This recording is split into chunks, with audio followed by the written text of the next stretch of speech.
Hi everyone, welcome to a brand new session. It's nice to be here once again with you guys. Hope you enjoyed your classes with Fola on interaction and prototyping. For this week, we're going to be talking about UX case studies, and we deliberately left it up till now because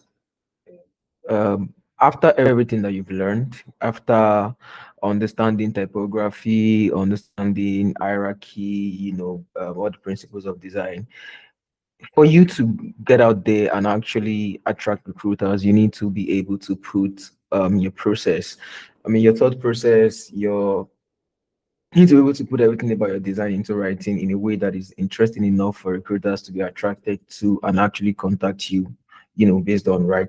And that's why this is very, very important, because oftentimes you notice that designers are not able to articulate their thoughts properly, and they're not able to come up with a properly structured case studies, and their portfolio doesn't look like what they can, their portfolio doesn't represent their skills, and that's very, very bad.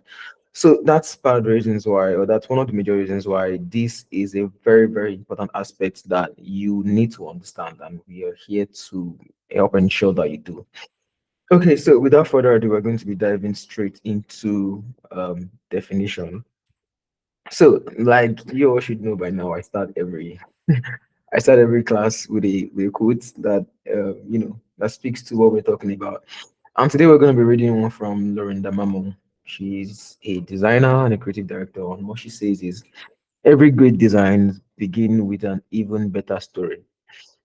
Now the question is, when you think of UX case studies, what comes to your mind? Or if some of you have come across UX case studies before now, what have you noticed? Right? You'd see that it's a step-by-step process. It's always a narration about how they were able to go from point A to point Z. It's always like that. And a lot of times you notice that the best ones, like the ones you enjoy, involves stories, like they're able to walk you through. Oh, so a couple of days ago this happened and that happened, and then we're forced to start thinking about what like how we can solve this problem, what can we do, and how can we approach this, and then we came across this, and then we did this, and we did that, and then we achieved this. It's all about storytelling, right? And what you would notice is that the really great UX case studies are really, really, really good stories, right? And that's what she's trying to say here, that every good designs begin with an even better story. So just keep that back of your mind, that as you're going to be diving into writing your own case studies, after this session, it needs to be compelling, it needs to be interesting, it needs to feel like a roller coaster. It starts slow and then take us through the ride and then give us a banging conclusion. Um, so let's dive right into the definition of what a case study is, right? And then, so think of case studies as something that is, think of a case study as a transactional currency between designers and recruiters, right? Because literally that's who case studies are important to. Case studies are not important to the layman. Like, nobody's just going to come to your profile and then you know start hunting for case studies, right? It's majorly going to be recruiters, right, or fellow designers who want to see what you've done, learn from you, and probably hire you for other roles, right? So UX case studies are examples of works that you've done and you've included in your portfolio, right? And how it works is that in order to give recruiters vital insights, designers tell compelling stories in text and images to show how they handle problems, which is what I was talking about when I mentioned storytelling, and then we recited the quote from Mamo, right? It's storytelling. So basically, you want to be able to tell the recruiter that, look, I'm this, I'm that, right? And here's what I was able to do, and this is how I was able to do it. And then here are the graphical illustrations of how I was able to achieve this. And when they see this, if you're really able to captivate them, that's when you start, seeing that, recruiters are reaching out to designers and I telling them, oh, we love your works, we've seen your case studies, we've seen your portfolio. Can we get to meet you? Can we schedule an interview and stuff like that? Right. So these narratives are what helps designers to, showcase their skills at the maximum level and help them appear as potential, candidates for recruiters. So like I said, simply put, your case studies is like a transactional currency between you and your between you and recruiters, right? It's what they need. You need to create the perfect case studies for them so that when they see it, they can know the strength of your skills. They can know, the level of your competence, and then they can in turn hire you if they, feel like they like what they see. That's basically what case studies are.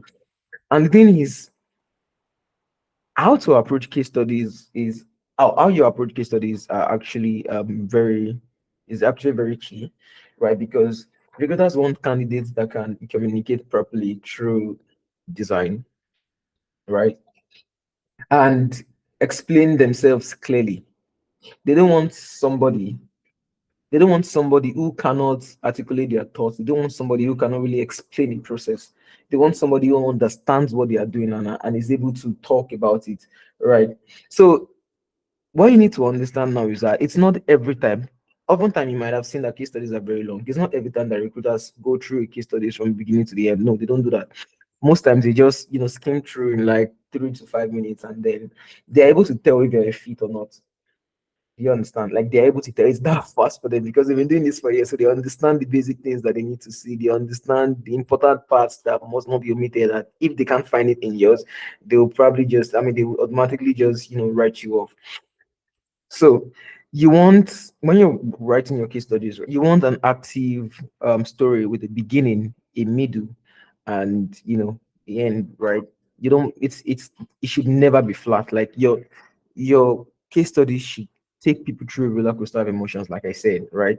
Of course, your introductions are going to be mild. You're telling them, oh, this is the problem that we're trying to solve. These are the main challenges, right? And then you take them through the process and the technique. Now, it's this point where you're talking about the process and the technique that you actually need to pull out the big guns because if you're not able to grab attention at this point and you're not able to really help them feel what you're feeling or understand everything that went into this process, then it's just gonna be there. They're just gonna go through it and then they're gonna be like, eh, there's nothing there, right? So you don't want that. You don't want that. You want to ensure that your story, your case study has a very good beginning, a a better like and a better middle than a well-structured conclusion, a well-structured end. And we're going to go deep into how to do all these things and what to put and everything in a bit. I just wanted to take some time to really break this down and explain it to you. All right.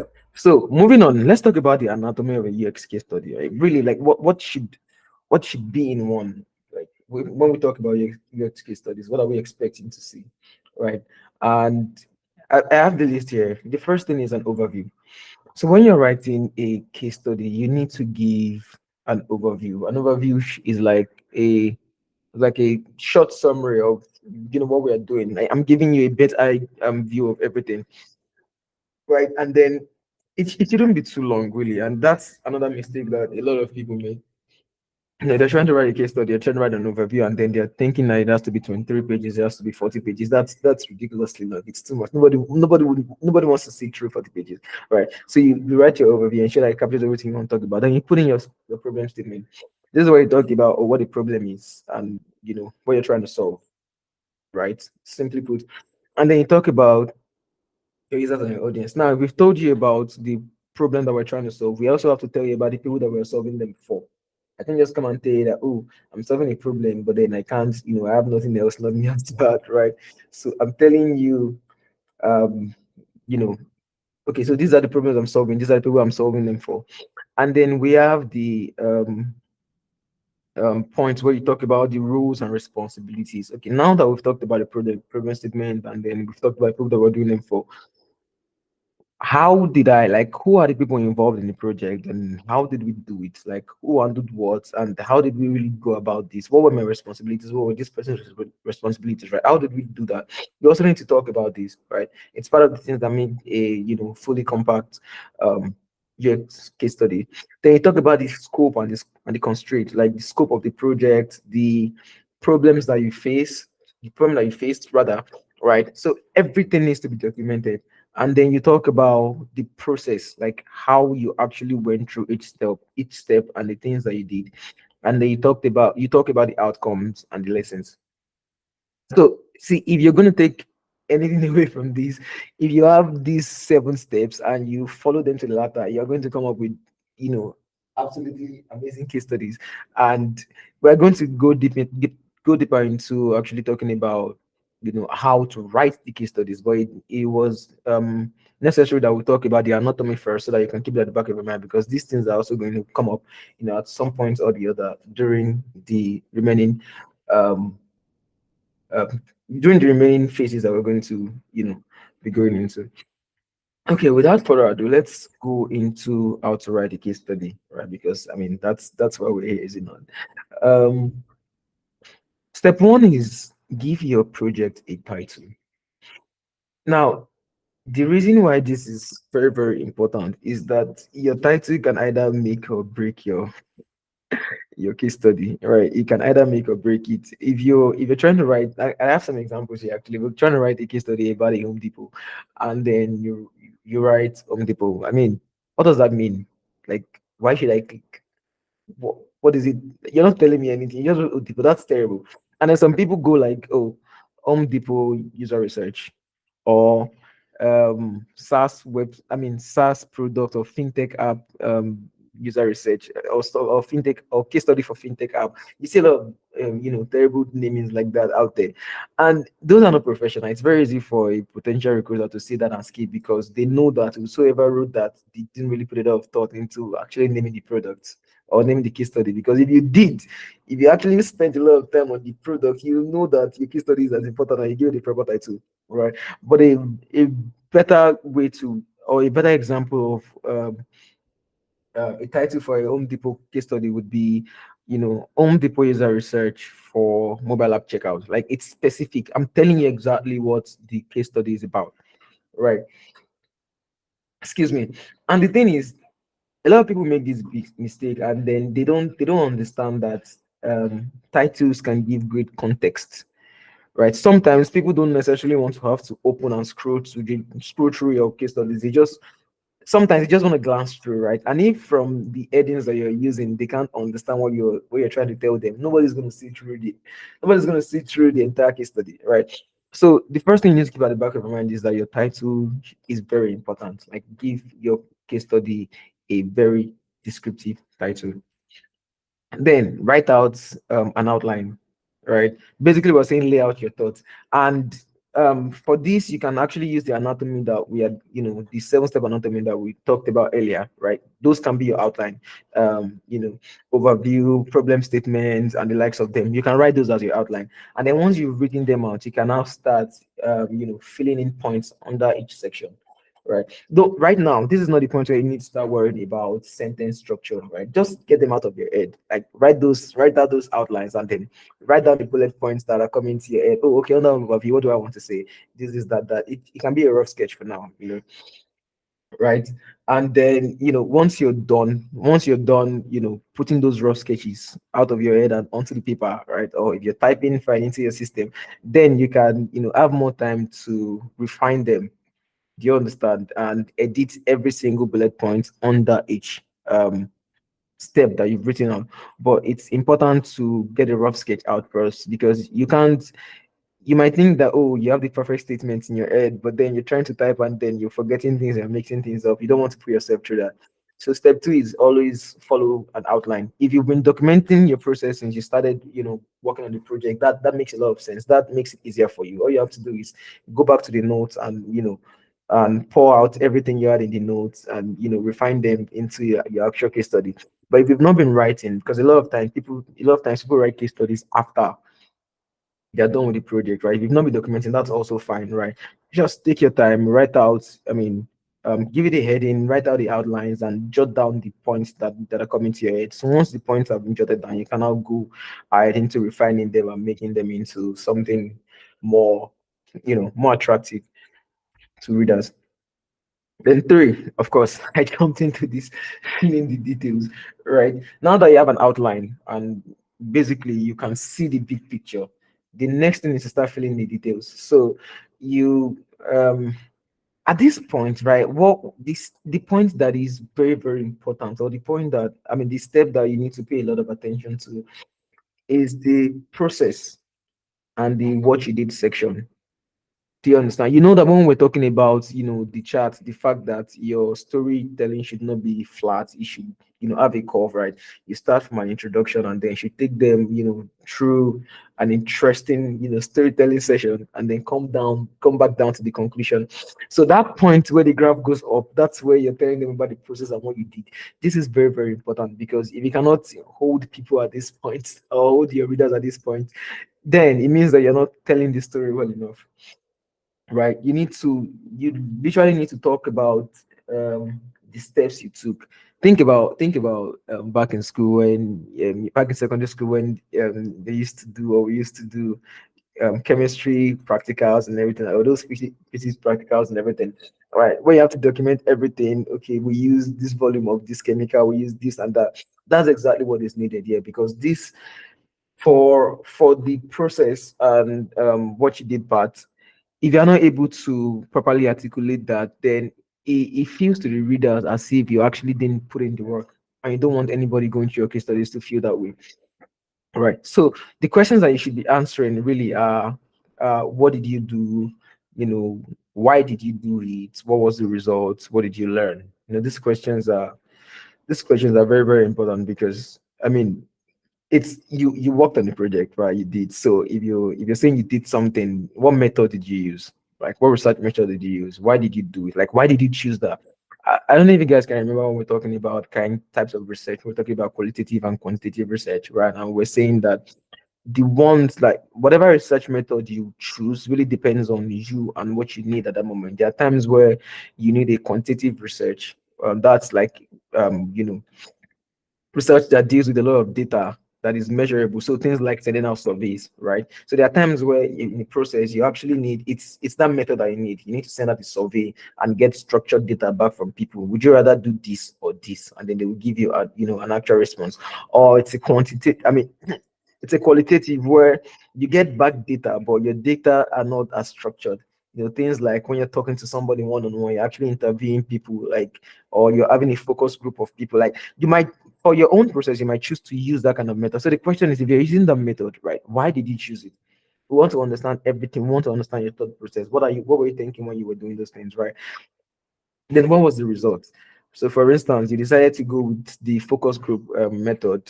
What was the result from that, research that you did, right? What did you learn? What are you going to do differently next time, right? So these are very, very important. It helps the recruiter, whoever is reading your case study, see deep into your thought process and really helps them understand you better, so that they will be able to see if you're a good fit for them or not. Right. So let's give an example. Still using the Home Depot example that we've been using before. Let's just see, a good and bad example of how you can answer these questions. All right. So imagine a case study where you're reading and then the writer said, we did usability testing on the checkout of the Home Depot mobile app. That's what he said. Like, we did usability testing. What does that mean? Like, give me more. I don't understand what you're telling me, right? Compare that to saying, oh, to evaluate the new checkout on the Home Depot mobile app, we relied on usage metrics in conjunction with 8 usability tests. This allowed us to gain deeper understanding through combining both qualitative and quantitative information, right? Although users were able to get through the checkout more quickly, they continue to struggle with the shipping section. Discussions with users revealed that oftentimes products in one order have different shipping addresses, which was possible but difficult in current checkout. Now, this is well, descriptive, right? They didn't just come to tell us that, oh, we did usability testing. They told us what they did. They told us how. They told us what happened, right? They told us what they learned. Can you see? That's exactly what users or readers are expecting, or recruiters are expecting in a well-structured UX case study. So whenever it is that you're writing news, just keep it at the back of your mind that you need to tell us what you did, why you did it, what the result was, and what you learned. Like those are very, very important when you're talking about your process and what you did in your case studies.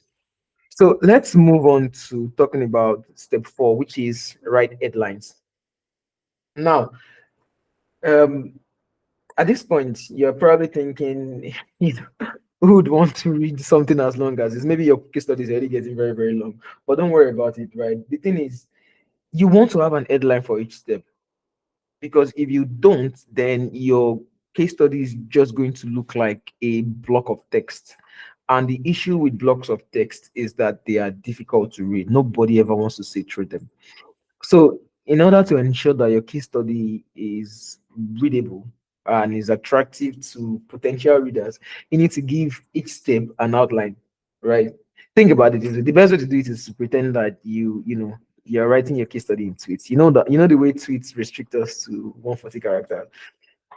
Just think about it that way. I mean, if anybody wants to go on Twitter now and put out something that is, maybe odd gist or something like that, you'll be forced to think of a better way to phrase that your long gist into like a 140 character, text that people can understand. Of course, a lot of people go down to like quoting tweets or putting them in threads, blah blah blah. But a lot of times, when many people don't have time, they have to think of a way to just reduce the long gist into tweets. Now that's what we're saying. If you can practice this in your case studies, so that's going to help. So for every step of the way, for every step that you have, right? Any step that you want to talk about, your headlines, you should always think of an headline or the headline rather, and then think about it like writing it without tweet, so that it's not too long, because it can't be too long. If it's too long, then it gets, it defeats the purpose. You don't want it to be too long. You need it to be concise and straight to the point. Right. So went on to say, by sticking to a 140 character limit, you force yourself to identify the most important points of the case study, which will then become the headlines when you create your actual portfolio. And that's exactly what I was saying. All right. So instead of writing the long headings like they come to your head, you're not going to do that. You're going to think of a way to limit them to a particular number of characters, and then that would make your case study like more brief and straight to the point. Okay. So let's look at some example, right? So look at this, for instance. The step is, what type of research did you do and why? Do you understand? See how short that heading is. Then we have a step that says findings from the research. So saying things like, oh, after we went through the research, here had a couple of things that were found out from it. Like findings from the research. And then we have, the impact of the research on product development. Instead of saying, oh, after we did the research and we did this and we did that, at the end of the day, we're able to come. That's too long. Nobody wants to hear that, right? So give them short and concise, straight to the point, right? And when you do this, you notice that your case studies now have structure. And structure is very, very important, because structure is what else recruiters able to scan through your case studies. They don't want to read through everything. Like I said, nobody, even if it looks short, they still don't want to read through everything. They are most likely just going to scan through. So if they don't have a structure to scan with, then it becomes a problem for them to scan, and they might just decide to move on from yours to someone else's. Right? And you don't want that. You don't want to be passed over for things as little as this. So headlines are important. Now let's take a recap. First thing is to give your project a title. That's very, very important. Give your project a title, make it descriptive and straight to the point. Then write out an outline. We already talked about, outlines initially, where we talked about the anatomy, where you have your overview, problem statement, user and your users and your audience, your roles and responsibilities, your scope and constraints, and the process and what you did, then outcomes and lessons. So when you write these pointers out, then you can now start putting bullet points under each one. So under overview, if I have an idea that, oh, I want to talk about this in particular way, I'm going to jot that down. Problem statement, I'm going to jot down what comes to my head. Users and audience, I'm going to jot down, the users that the product is for, of course. Then roles, everything I can remember about what I did and what each person did for the project, I'm going to jot them down.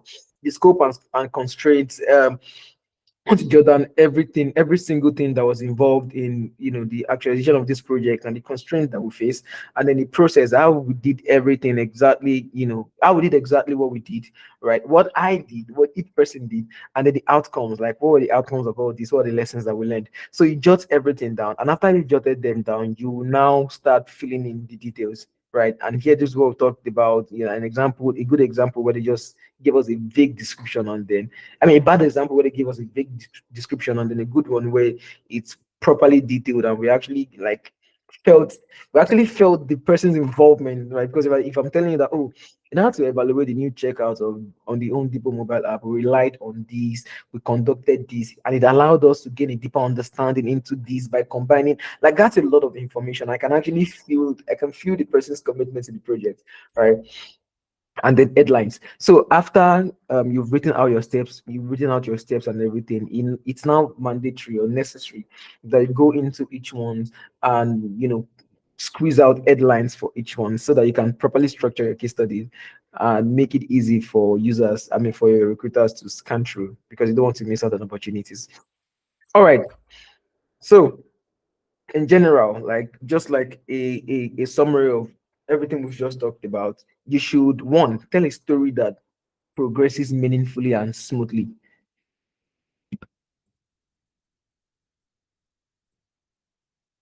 Yeah, tell a story that progresses meaningfully and smoothly.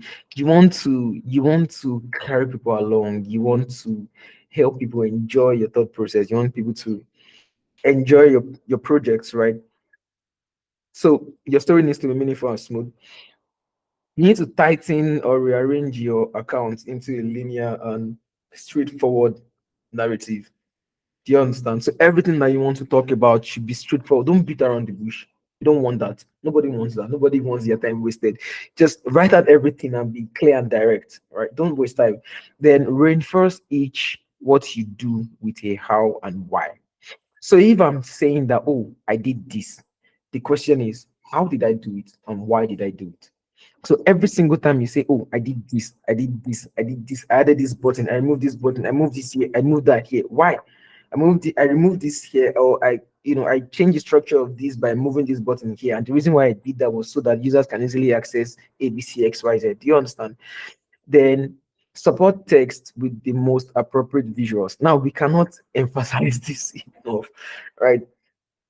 I've seen quite a number of case studies where the designer is talking about something but using a picture or a graphic representation that does not really flow with that stuff, right? And it's like it's not your case study is not meant to be fine. Like I think we should start from there. Case studies are not visual designs. They are. I mean, nobody's saying they should be ugly either, but beauty is not the first thing. Beauty is not the most important thing. It's not the primary need. It's clarity and concisement, right? Really, like it needs to be clear. It needs to be concise. It needs to be interesting.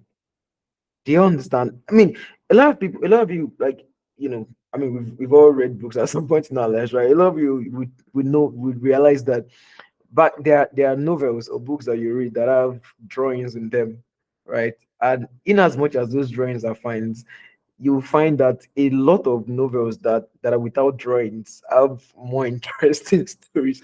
And in fact, a lot of novels, like that actually tell strong stories don't have pictures, right? So are we going to say because they don't have pictures they are not good or nobody's going to buy them? No. Do you understand? So that's what we're trying to say here. It's not, oh, the finest one wins. No, it's the most compelling one, the most concise one, the most functional case study wins at the end of the day. So even if you're going to use visuals, it should be screenshots of the final product or pictures of your wireframes, your flow chart, your journey map, basically everything that you are going to be using in your case study should be appropriate for it. So if I'm talking about, oh, I did wireframing, the wireframing pictures I'm going to use needs to be the actual wireframes of the product, right? If I'm saying, oh, we did user persona, it should be the actual user personas we drew up for the product. But saying we did flowcharts or we brainstormed, right? I mean, when people brainstorm, they write things down. People use post-it notes, some use sticky notes, they paste it on boards and everything like that. Snap those boards, snap those notes, and show us that you actually did them. That's what reinforces what you're saying, right? If you're saying that, I mean, and then you can use your design softwares, Figma, Illustrator, Photoshop, whatever, to customize those visuals to now make them look good. But the point is that you need to get those actual visuals first. So don't just go online and go and find pictures of existing wireframes or maybe existing brainstorming sessions from other people's work and come and put in yours. It's not going to help you at all, right? So don't do that. That's a bad practice. Then balance I with we to acknowledge team members' contribution and share victories and setback. So the fact that you're calling it your case study, right, doesn't mean that even though other people worked on it, you shouldn't mention them, right? You might be the lead, or you might be the lead designer in the product, but you didn't work on it alone. So claiming credits for taking credits for everybody's work is not going to be a good look on you. So if it's something that you worked on with people, then yes, I mean, we did this, we did that, I did this, and then he did that. Together, we did this, right? So it should be like if you work on it with if you worked on it with people, it should be a I mean, conversation, not an high conversation. Right, acknowledge team members, acknowledge their contributions, share victories. We did this, we're able to achieve this, right? We were stuck at some point, but so person was able to come up with a way for us to, and then the entire team joined hands together and we're able to do this, right? It's Nobody's going to come and tell you that, oh, because this person also assisted in this project, we'll go and meet that person instead. No, don't be scared. Your job is your job, like your opportunities are yours. Nobody's taking them from you. But acknowledge your team members. Then make your case study scannable. That's what we're talking about when we said use proper headings, use proper and concise headings, right? You want to ensure that if you're scanning through, if you're just trying to scan through your case studies, we can actually like understand what we're scanning through, right? And then remove anything that doesn't help explain your thought process or advance the story. So, like I said, a lot of times when I think case studies, what happens is that we end up with a very long whether it be very long lists of things, like we end up like pages of information, and once those pages are too long, no matter how interesting it is, people might not want to read through. So anything that doesn't help, anything that is not useful, anything that you think can be left out should be left out, right? The fact that it's a case study doesn't mean it has to be 40 pages, like we said. All right, so these are just like recaps from everything that we've talked about, and we're going to be moving directly now into we're going to be moving directly into case study mistakes you should avoid. Now we've talked about what the case study is. We've talked about the anatomy of the case study. We've talked about how to write a case study. But let's now walk us through mistakes that we should avoid when we're trying to create a case study, right? And then the first thing is your summary lacking information. Your summary lacking information. Now the thing is, writing only about the product or the project detail misses a crucial opportunity, to summarize and structure the entire thing. Do you understand? So basically, the first couple of sentences in your case study should cover your role, your responsibilities, your collaborators, your methods, your agreed upon deliverables, everything. You understand? So your like by your summary, we're seeing the overview now, for instance, right? Your summary should contain everything, because if you're writing a summary and then you're not imputing everything inside, then it's like some people just read the summaries. Like that's what a summary is. A summary is like a summation of everything. We try to bring all these pages into 2 paragraphs of information for you to understand what everything is talking about. So if your own summary doesn't feature every aspect of what you are talking about in the other pages, then it's incomplete. Do you understand? So that's what we're talking about. Like whenever you're writing your case study, you should ensure that your summary has, you know, information about your role, your responsibilities, the collaborators, the methods, the agreed upon deliverables. Like I said, like all those informations are important, right? Of course, I understand that you might think adding those things will make your summary too long, but don't forget what we said about thinking like you're writing a tweet when you're creating headings and everything like that. You just have to figure out. That's why there's a lot of work when it comes to case studies. You can't just wake up and write case studies and go. No, ask designers that do it; they will tell you. Right? It takes Sometimes it takes weeks, sometimes it takes longer, right? Because you need to really distill this information and refine every single raw idea that you have in order to come up with a perfect and clear structure. You understand? So yes, you need to ensure that your summary does not lack the important information, right? Then you need to ensure that you're not only sharing your methods and tools. A lot of times, right, designers just say things like, oh, we use this method and this is what we used to do it, and then they move on from that section. But it's not enough. It's not enough to just share your method and to let the reader understand, the problem and the solution of the problem. I mean, let them understand the problem and the solution of the project by giving them the actual details. Like, let them know exactly what the findings are from those methods and those tools that you use. Don't just tell them, oh, we use this, we use that, and go. Right? So don't just try to summarize things and run away from there. You need to break it down, right? In as much as you're telling them that, oh, use these methods, I tools I use, tell them the findings. Oh, okay, after we've done this, we figured out this, and we realized this, and this was the outcome. This is what we learned that we're not going to do again. Do you understand? Things like that are what makes your case study stand out. So to recap, don't just share your method and your tools. And another mistake that these designers often make is that they think in steps only. Right. Now, it's easy for you to just say, oh, step one, I did this. Step two, I did this. Step three, I did this. Now, if you do this, if you're listing steps chronologically, right, it makes sense. Right? It's a great start for a case study. But if you want to make people actually understand the origin and the final outcome, you need to spell things out. You understand? You need to spell things out, right? You need to spell things out. So you need to pinpoint parts of the design that refer back to the research and stuff like that. So it's possible that you're writing out your step, and step five has some references to step one, right? So if you're listing things chronologically, you would have just written step one, step two, step three, step four, step five, and you go, right? But if you want to go a little bit further, then you have to link the steps together. Do you understand? Look at what we're doing look at what we've been doing during the course of this class, for instance, where I had talked about the anatomy of UX case studies, and then we're talking about you know um, the steps, how to write case studies, and that took us back to going to check out that anatomy again. Do you understand? That's kind of what we're talking about here, where you are, in as much as you've written out the step chronologically, but you're not constricting yourself to that. You're not limiting yourself to that. All right. If there's any need for you to, reference step one, you are referencing step one. If there's any need for you to reference step two, even though you're in step 10, you're still referencing step two.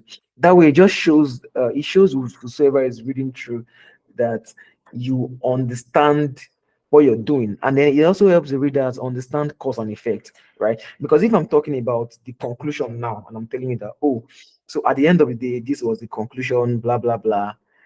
And this conclusion, and I'm saying that, oh, this conclusion is not a surprise based on the fact that when we commenced the project, we're using um, a qualitative research method that says this, that. Do you get? So that way I'm like, I don't just go through the steps that you've listed. I actually go through the process of the project with you. Right. I understand that, oh, each steps are intertwined. Oh, the fact that you've passed through a step didn't mean that you didn't go back to check some things, right? Because a lot of times you notice that even after you've done research and you've brought it to a point in the project, you might need to go and look at those data again, right? So those things should be in your case studies, where even though your research was like step one or something like, and I'm in step 7 right now, you can still talk about the fact that, oh, we're facing some issues, and then in order to try to figure out what the problem was, we reverted back to checking out the data from the research that we conducted, a couple of weeks back. Do you understand? If you tell them things like this and you put things like this in your case studies, it makes it feel more like you actually planned for it. It makes it feel more like you're actually prepared for it. And generally, it lets the reader understand the cause and effects in relations in a project. Like I said, cause and effect. We did this and then this happened. We did this and then this happened. This happened because we did this. This happened because we did that. Cause and effect. Very, very important. Then we have writing too much. Yes. So nobody wants to read a long story. I mean, it's not a novel. Like the cover doesn't say, the novel or story of Romeo and Juliet or something like that. So why should we subject ourselves to reading something as long as that? Basically, you want to try to keep your case studies as concise as possible, right? You want to try to keep your, your processes, everything you're writing as concise as possible. Nobody has time to be like, recruiters don't have time to be reading something as long as Tale of Fire and Ice. That's Romeo and Juliet. Nobody has time for that. They are here because they want to work. They need you to, they need to see what you can do so that they can either decide to recruit you or not. So they didn't come here to read anything that is going to take too much of your time, which is your cue to ensure that your case studies are always concise and straight to the point. Anything, like we said in one of the points, in the summary that we gave earlier on the steps on how to write case studies, right? You need to ensure that anything that is not useful, you take it out, you remove it. If it's not useful, it's going, it's bye bye. Right? Don't waste your recruiters. Don't waste the recruiters' time. Then using stock photos. Now stock photos are good in specific areas or in specific aspects, right? And even though it's very easy to get them, I mean, instead of trying to go and snap something or trying to get somebody to send you pictures that is snapped during the research process, it's very easy. Just go online to Pixels or Pixabay or Unsplash to download pictures and slap in a design or in your case study rather. But here's one of the things you need to understand. A lot of these stock images that are being used today they are just being reused. Millions of them have been used already by people. So chances are, if I see a stock photo in your case study, chances are the recruiter has seen it somewhere before. And what happens is that when recruiters see something like that in your work, it now makes your work look like a template that you got from somewhere. Even if you might have put in a lot of effort into achieving everything that you've written down. So for the sake of for the sanity of everyone and to ensure that you don't miss out opportunities just because somebody thinks or somebody thought that you did not actually put in the work, don't use stock photos. Like just don't really don't like just take those pictures. That if you're going to subject yourself to write a case study, right, you should subject yourself to do everything it takes to complete it the right way. Simply put, if you cannot finish it, don't start it. But if you intend to start, you have to be ready to finish it. So don't say, "Oh, writing a case study, but I'm tired. I cannot travel to this, or I cannot go and meet this person, or I don't have time to go."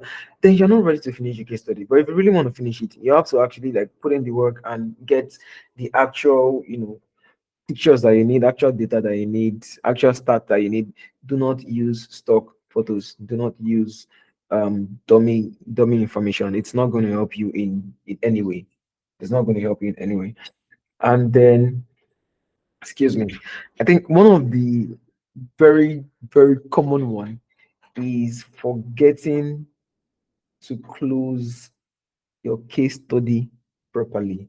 Now, a lot of times I've noticed that people or designers write case studies and then it's mock-ups and mock-ups and mock-ups and mock-ups and then of course some people actually add text. So mock-ups, text, wireframe pictures, brainstorming session pictures, text, and then at the end it's mock-up again, and that's how they close. Now, when you do things like this, of course, mock-ups make your projects look cool and it's nice. It's wow, it looks very good. Wow, where did you get this mock-up and stuff like that? But here's the thing: ending your case study with a mock-up is not a very good approach because the case study is supposed to have a closing, it's supposed to have an end, right? And your end is like a conclusion rather, and your conclusion is supposed to actually be a conclusion. You understand, not just pictures, right? So you know how you see how blog poster when you're reading an article or something, and then after they've listed all the points, they see things like, oh, in conclusion, what we're trying to say is that you should do A, B, C, X, Y, Z. Your case study should follow that pattern, follow that approach, right? So if I've been telling you stories about how the process of the project have been since step one till now, I should be able to say, in conclusion, based on A, B, C, X, Y, Z, we were able to achieve this, and at the end of the day, we got XYZ results, which led us to blah blah blah. And right now our app is listed in blah blah blah. Or right now the company has been, accepted into Y Combinator. Like we need to have a conclusion. Um the conclusion also has to like make sense. Your conclusion has to complement what you've been writing since morning. Do you understand? Now since the beginning. So it's not just slapping pictures around or bringing mock-ups up and down. Yeah, they make your case study fine, but remember what we said, it's not about beauty right now, it's about effectiveness. Do you understand? So you need to be able to close your case studies properly, like have a proper conclusion. Have a proper conclusion. The same way we have an overview at the beginning, which is, and we also said this about the overview, that it should contain all the necessary information that is necessary, right? So your roles, your responsibilities, the collaborators, the methods, everything. So your conclusion should also be an actual conclusion, not just mock-ups and thank you. Nobody is going to commend you for that. Um, then this is quite common, being the only one who reads your case studies. Now, a lot of times when designers finish your case studies, they are the ones that read it. I've just spent 2 weeks writing my case study, and I've just read through like I've read through for like the maybe fifth time or 10th time, and I'm like, wow, this is good. I did really good. This is amazing, right? And I'm publishing it. Now, it's possible that probably don't have any typos and stuff like that. It's okay, but you did the project and you've written the case study, right? It's you. Like everything you have, all the ideas that you have in your head are yours. Do you understand? So right now, it's just you. Nobody's challenging you. You're not allowing anybody to tell you that, oh, this is wrong, or this doesn't sound right, this doesn't feel right, this product shouldn't be here. It's just you. And the funny thing with this is that designers, or a lot of times, we fall in love with our work, get carried away with our work, that it it doesn't allow us see any mistakes that we might have made. All right. So you don't want to subject yourself to that. You don't want to be that kind of designer. Find somebody around, your peers, your colleague, a mentor. Somebody should help you go through it. Like basically just allow somebody to read through and let them give you feedback.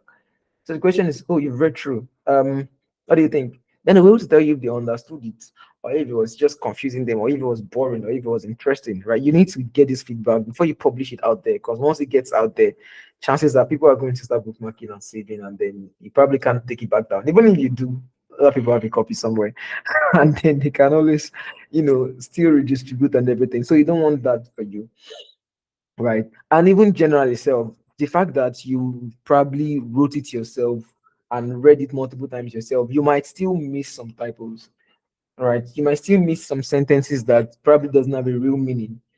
Your thoughts and your problem solving processes can lack clarity, right? And you wouldn't know, because in your head you have your right idea, in your head there's clarity, in your head there's understanding, and then when you're reading it, you're probably just taking that information you have in your head, and then you're not necessarily noticing the words that are not accurate. And that's why it's necessary to allow your peer, right, or your friends, anybody, to review it. And then if your friend or a body of yours reviews it and they cannot understand it, then clearly a recruiter would also not understand it, right? So even if you can't find someone, like, give yourself some more time. Go and do something else and come back. I cannot count the number of times where I'm probably working on a design, and then maybe I've been designing at a stretch, right? And everything is just looking so amazing, and then I decide to take a break, probably go take a nap and come back, and I'm like, my God, what is this? Who did this? This cannot be me. And I'm noticing errors and mistakes and everything like that. That happens a lot of times. So that I don't just design, especially when I'm designing at a stretch. Maybe there's a deadline and stuff like that, and I'm designing at a stretch. I don't just design and share. I design and then I walk away. I do something else, or I sleep. Probably even watch a movie, anything to take my mind off it. And then when I'm relaxed, I come back. So when I come back, if I don't see any error, any mistake, then I know that, oh yes, this is good. But if I do see, then I know that, okay, I need to review this again and ensure that I don't go disgrace myself in front of this client or this prospect or whatever. So you cannot be the only one that reads your case study. You need to give it to somebody else to read. Very, very important. Now, before we wrap up, um, we've already taken a lot of time. So by the time we share, by the time we share this, by the time we share this, I'm recording with you, I would, or by the time we're going through, or maybe on Slack, I'm going to share a link to um, a designer site.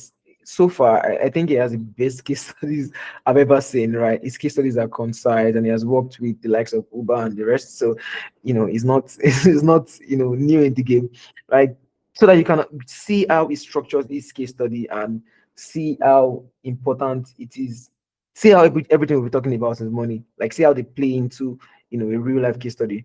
Right. But for now, this brings us to the end of this lesson. Thank you very much for listening.